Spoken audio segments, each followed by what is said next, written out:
लाखों के छिए जवानी रे कदत कियो मन मानी रे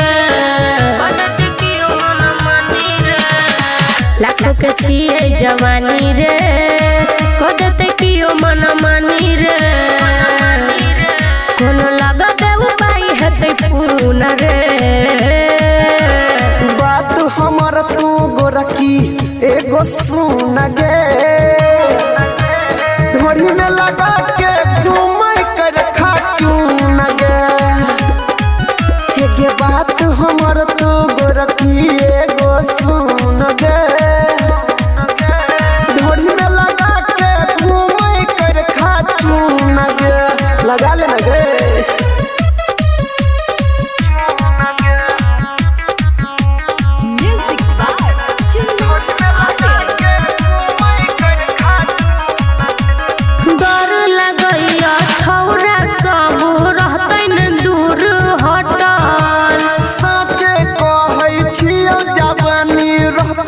तोहर घटल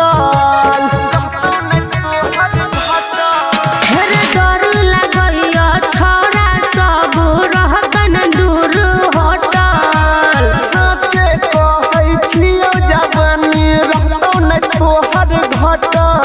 तब मिलतै हमरा सुकून रे बात हमर तू गोरकी एगो सुन गे ढोरी में लगा के घूमै कर खाचून गे हे बात हमर तू गोरकी एगो सुन गे ढोरी में लगा के घूमै कर खाचून गे लगा ले गे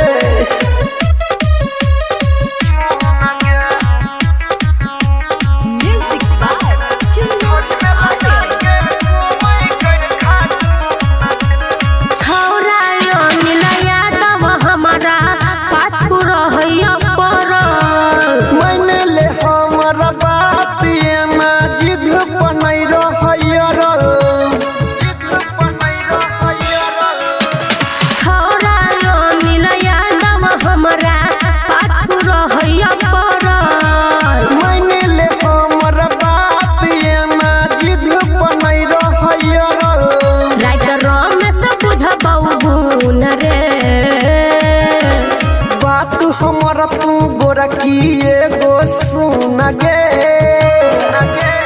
ढोरी में लगा के घूमै कर खाचून गे हे बात हमर तू गोरकी एगो सुन गे ढोरी में लगा के घूमै कर खाचून गे लगा ले ना जोर नहीं लग